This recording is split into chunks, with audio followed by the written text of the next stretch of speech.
you have? 31. Oh, that's why they're longer.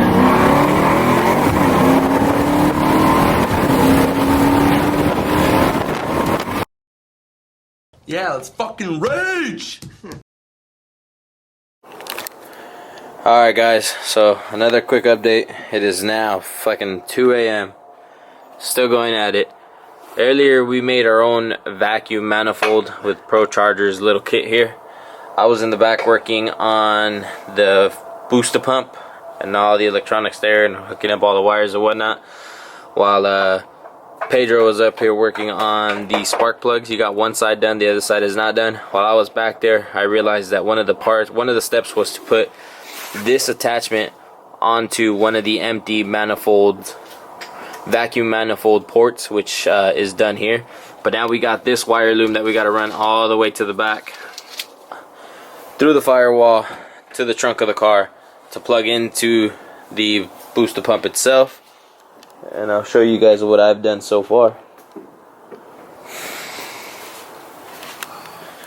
Alright, so there's the booster pump itself. It is not tied down yet or secured down yet, just because we want to make sure we got everything right and all the wires done.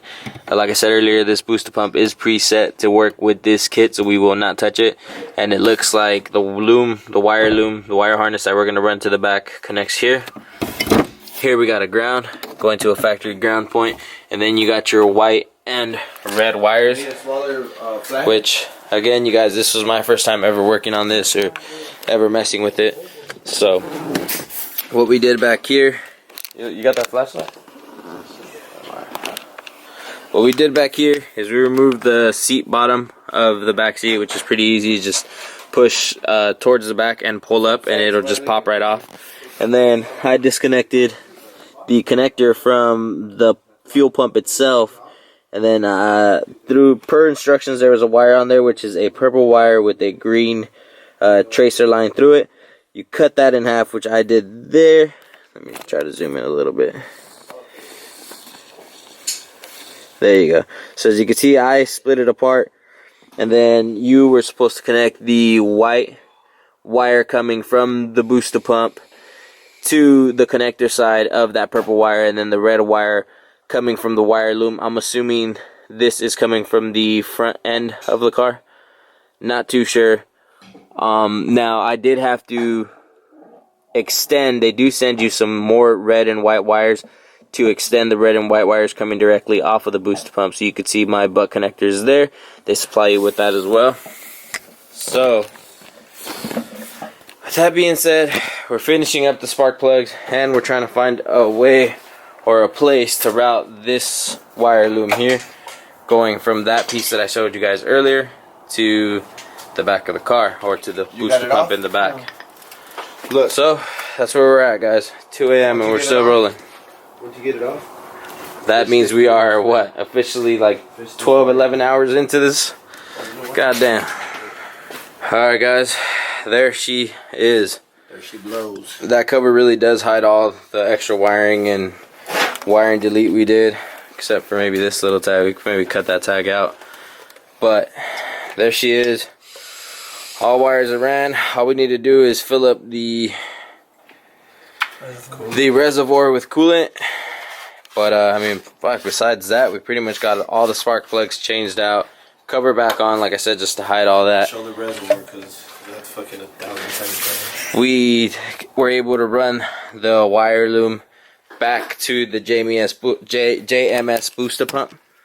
As you guys can see, no wires are showing, nothing. We did use the stock hole through the firewall that has the sound tube.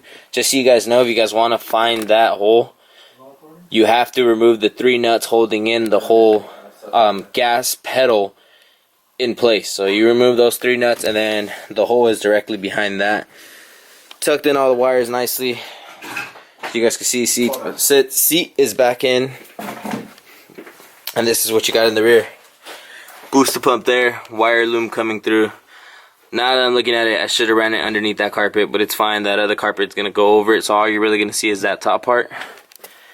That's pretty much it, man. Booster pump is in, connected, grounded. There she is, guys, all cleaned up. You don't even see the booster pump. You do see that wire loom, but it's not that bad. It's black. Just got all his shit back in here. It never fails. Same old issue. You don't follow instructions to the T, and this shit happens. So we're sitting here waiting to upload the tune. We start reading the instructions. For whatever reason, when you look at the instruction manual, the first thing you see is how to start tuning the car. And it tells you what to do and how to plug into the OBD2 port or whatever. When we first started reading the manual, we kind of blew past it because we said, oh, you know, we'll get that later. That's how you install the tune or whatnot. According to Pedro, he told me that there was already a tune in the tuner itself. It didn't sound too right to me, but he said it did, and I've never messed with Procharger, so I figured that was correct. So we went ahead and skipped past that part of the instructions where it says to connect to the OBD2 and do the whole tune thingy or whatnot, the whole tuning aspect of it. We skipped by it. We're going back reading these instructions, and then I start to realize we get to the point where it says, email your backed up tune that we got from the car already through the tuner that he got. Email that to Procharger themselves, and they will respond with their, you know, their own tune for your kit 24 hours later, or up to 24 hours later. So, kind of kicking ourselves in the ass because once again, it comes down to following instructions properly. If we would have followed instructions properly and done that step one and gone through this all, we would have emailed them before we even started doing the Procharger install. So who knows, maybe by today we would have already had it. So when we finally think we're doing it right, we come to the last part of it and realize we should have fucking done this first. So once again, like always, you guys, in our fucking experience on every mod, follow instructions, goddamn. So I guess we're gonna have to wait another day to pick this back up and start this car up. Meanwhile, we'll go ahead and start doing cleanup because we have a mess out here. Alright, you guys, so here we are the next day on my buddy Pedro's car with the Procharger install. We finally got the tune emailed to us from Procharger themselves, so we already uploaded it to our actual in-tuner. Now we just connecting it to the car, and we're at the point where we upload the tune onto the car and then start the car. So hopefully this time we can actually hear this bitch finally start. Fingers crossed. We should be good now, but let's go ahead and continue reading instructions and bring this back up once we're ready to start the car. Alright guys, tune is in. 3 days later. I think we're finally ready to hear this bitch. Go ahead, Smiley. Yeah, let's fucking rage!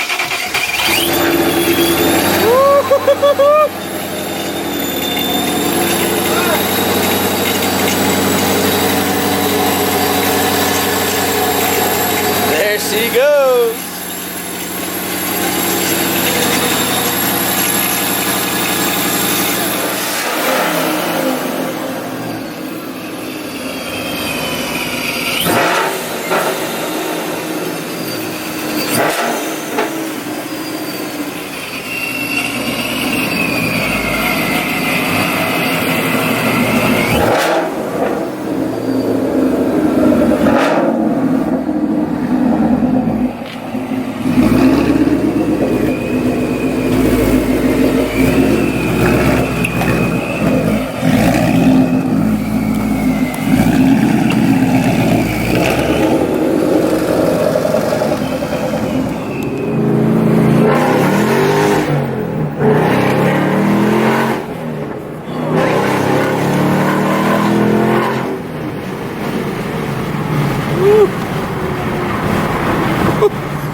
We'll spin it first? Hell yeah, your wheels feel like a motherfucker. How does it feel compared to your stock? Oh, dude. Big time?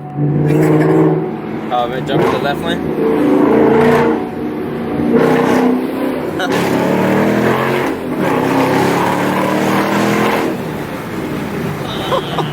To the left lane. Fucking will spin. It'll spin like a motherfucker.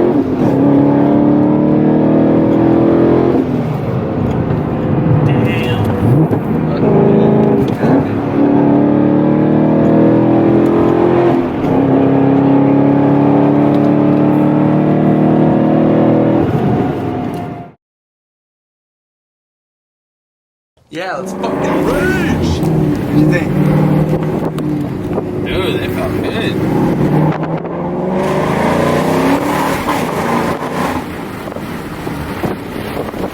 So not over 5K, huh?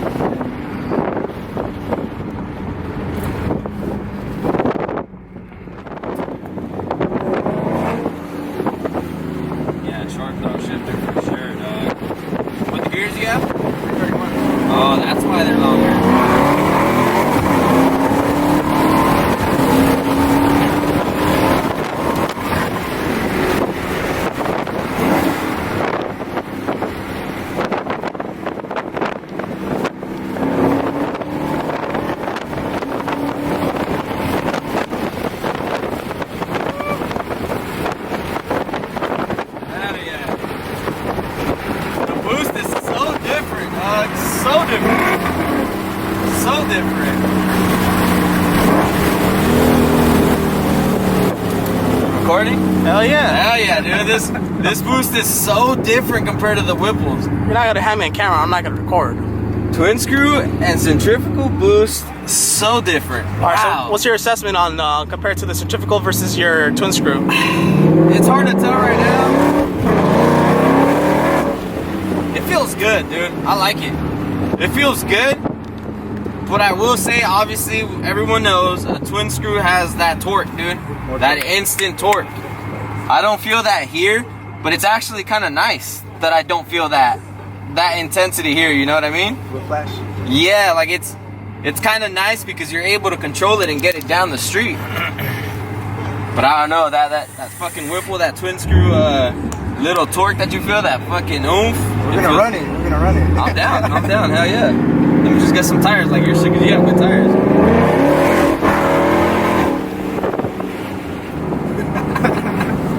Alright, maybe not off of a dig. Both of us will fucking spin the fuck out of the dig.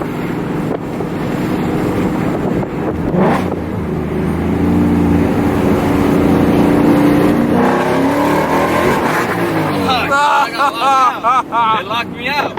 It's fucking gay. They locked me out. That's why I changed my fucking shifter, because it would always lock me out of third, dog.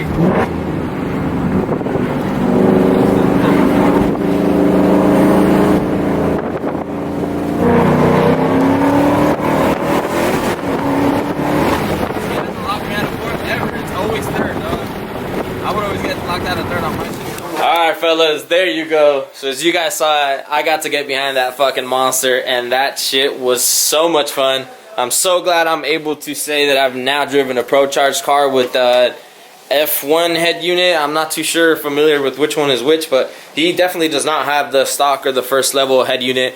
But nonetheless, you guys, holy shit, such a fun experience. Wow, I'm blown away. It definitely feels good. Of course, I know what you guys are gonna ask. Now that I've driven my Whipple and now I drive his, of course his is nowhere near done. He's obviously going to do more shit to it. But straight out of the box, his, like mine is straight out of the box, I would still, if I was on the market right now, I would still choose Whipple or twin screw, I would say. Just because of that instant torque, man. That instant torque is so aggressive, and that power always being available on demand. It's so intense that, to me, that just makes it so much more fun there. That's why you go boost, right? You go boost to fucking feel that shit, so you feel a difference. Not saying on his car I didn't, because I totally fucking did. I mean, no questions asked, no questions about it. That car is boosted. That license plate says stock, bro, but if anyone that knows a little bit about cars is going to know right away that thing is not stock. So, I loved it. Procharger, good fucking job. I'm so happy and like proud to say that I put my hands on that thing, and I was part of the reason why it's running the way it is. All good, all good. Hopefully this video isn't too long, but hopefully you guys enjoyed it. Hopefully you guys are liking my whole like install and the kind of the way that I'm trying to bring it back and do things now. But thanks for watching, you guys. As always, like, subscribe, and share. Peace.